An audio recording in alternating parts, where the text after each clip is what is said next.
I'm Jenna Wolf alongside Nick Wright, Kevin Wildes, Greg Jennings is with us on a Wednesday morning. We got a great show for you today. Hey, guess what Brady gave up to get number 12 in Tampa Bay? I'll give you a hint. You can definitely afford it. Nick made it onto a very prestigious list yesterday. Wait till you hear what that's all about. And are the Miami Dolphins suddenly on the move?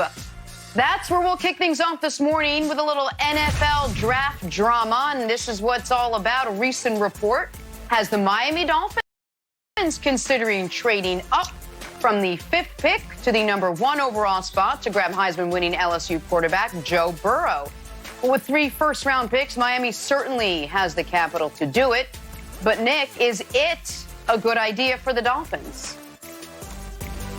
I don't think it would be a good idea at all. And I want to spend my time disabusing the nation, if I may, of something that I think is a misconception. And that is the actual value of the first overall pick in the NFL. This is not the NBA, where the single best thing you can win is a championship, and the next best thing you can win is the draft lottery for a chance to draft LeBron or Zion or Anthony Davis or Derrick Rose, or go up and down the list of the MVPs or future MVPs that have been the number 1 pick. The number 1 pick in the NFL draft since Peyton Manning went number 1 overall has been more than a mixed bag. It's been downright disappointing. Look at this. That's all your number 1 overall picks post-Peyton that aren't on their rookie deals still. Eli won 2 championships, put him at the top. The next, Andrew Luck played 86 NFL games, and Stafford never won a playoff game. And that's your next best after Eli. Jake Long made a few Pro Bowls, but didn't make it out of his rookie contract in Miami before he moved on to 3 other teams. Clowney didn't make it out of his rookie contract with the Texans. Mario Williams didn't make it out of his rookie contract with the Texans, or make it to their second contract, I should say. And Eric Fisher has been a solid, if unspectacular, player. And then look at the next tier. Mike Vick had his highest NFL moments with his second team. Alex Smith had his highest NFL moments with his second team. Carson Palmer had his best NFL moments with his third team. Jared Goff, we'll see. Jameis Winston didn't make it to his second contract. Sam Bradford didn't make it to his second contract with the team that drafted him, and injuries riddled his entire career. And then you have the outright busts on the bottom. I left no one out. That is from Peyton Manning up until the most Myles Garrett, Kyler Murray, and Baker Mayfield. Like, this is your list, Kevin Wildes. So not only would I not be super excited about having the number 1 overall pick, but Kevin, if I'm Miami, I certainly wouldn't be trading a bunch of assets for the number 1 overall pick. Yeah, I was shocked to hear the story. I think the other little tidbit here is, I guess Miami doesn't like Tua. If they can grab Tua at 5, why are you trading everybody for Joe Burrow? So I'm going to kick it back to you, Nick. Where do you see Burrow and Tua on this pyramid if you had to project out, let's say, 5 years? Yeah, so I'm a huge believer in Tua. And so if anyone was going to join Eli on the unquestioned right pick star player, it would be him. And I see Burrow on that tier right beneath, a Matt Stafford-ish, like, nobody's mad Matt Stafford's their quarterback, and Detroit obviously has hurt him a bit, but it's like, he was good, but not the guy that you can say, this is my franchise quarterback. I hope I have him for 15 years, and I believe I'm going to win championships. So, Jenna, I just think people talk about tanking in the NFL, and they talk about getting the number 1 pick, and, I wish we would have lost that game. Which of these teams ended up after, with the benefit of hindsight saying, damn, we nailed that? I don't know that any of them feel that way, except for the Giants, who, by the way, the Giants, it should be noted, had the 4th pick and had to trade into that number 1 spot because Eli didn't want to go to the Chargers, Jenna. But, Greg, it's hard to justify mortgaging your future when you're more than just one piece away, which it seems that's what Miami seems to be doing. What do you think about that and Nick's larger-than-life tier and where he has everybody placed? Well, I'll address the Dolphins first. And when it comes to them contemplating moving up to the number one pick, whatever the case may be, I'm with Nick. I don't think they should do it because they have so many valuable picks and they have so many assets, just draft picked assets that teams would love to have, but they need.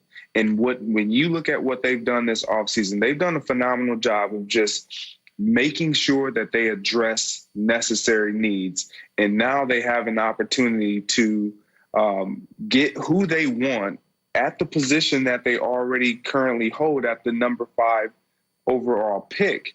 And Kevin, to address your point about maybe they're not as high on Tua, I completely disagree. I think that if the reason that they would even consider trying to move up to number 1 is because of all of the knowledge that we're starting to get and information about Tua being healthy and being cleared to 100%.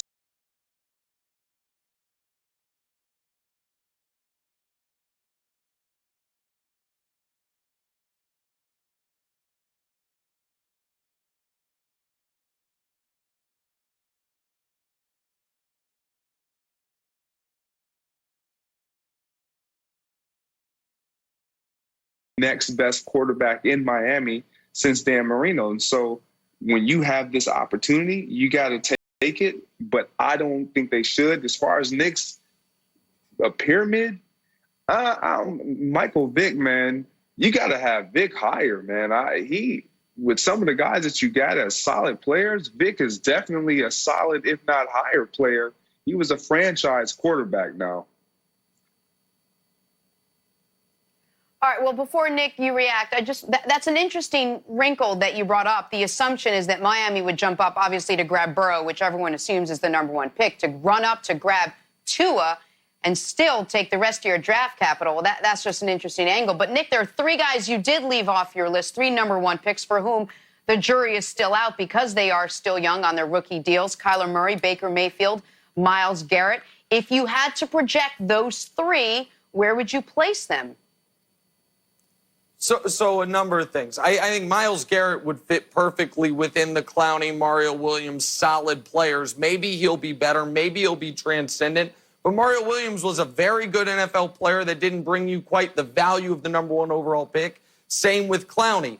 Baker, you would have to, right now, projects as a hit-or-miss quarterback. His rookie year was a hit. His second year was a miss. Kyler, we have such a limited sample, I'm almost hesitant to slot him anywhere. Quickly, just to respond to Greg about Vic, listen, Vic's one of my favorite players ever. But given what happened to him off the field and given that he reached his pinnacle of success with Philadelphia, if you're the Atlanta Falcons and you spend the number 1 pick on Michael Vick, you look back on it and say, it didn't pan out the way we hoped. Now, if we are projecting forward, though, Jenna, and Kevin, I'll kick this to you, there's a guy not on this who is not even in this year's draft, in Trevor Lawrence, that everything I said about the number 1 overall pick being overrated, I will take all the way back for Trevor Lawrence and his draft class specifically, because I think he's a future superstar when he comes out in 2021. I don't know where you land on that, Wilds. Well, you know where I land on it. We know that Belichick is stacking picks, and I think people are going to make an insane haul. Someone's going to take an insane haul for Trevor Lawrence. Like next year, I think it's interesting. Like, what would you do next year if you were a terrible team? Suppose you were the Bengals again. Do you definitely take Trevor Lawrence, or do you have if you have a huge amount of picks coming to you, would you take picks or Trevor Lawrence? I think Trevor Lawrence is the surest thing we've seen in the league coming out of college since Peyton. You could offer me the Ricky Williams trade, and there is no deal I would take to not take Trevor Lawrence if I needed a quarterback. And your pipe dream, so the Patriots in 3 years, their quarterback roster is going to be Trevor Lawrence, the starter, Cam Newton, the backup, and Tom Brady on his age 45 seasons, the third stringer. I think those are the like three quarterback's quarterbacks coach. you've mocked to New England over the last 96 hours. I love it. All right, we're gonna take a break. Coming up, speaking of things going on in New England, is Nick Wright the biggest Tom Brady hater in the world? Is he? That's next on come First Things on. First. That's not fair.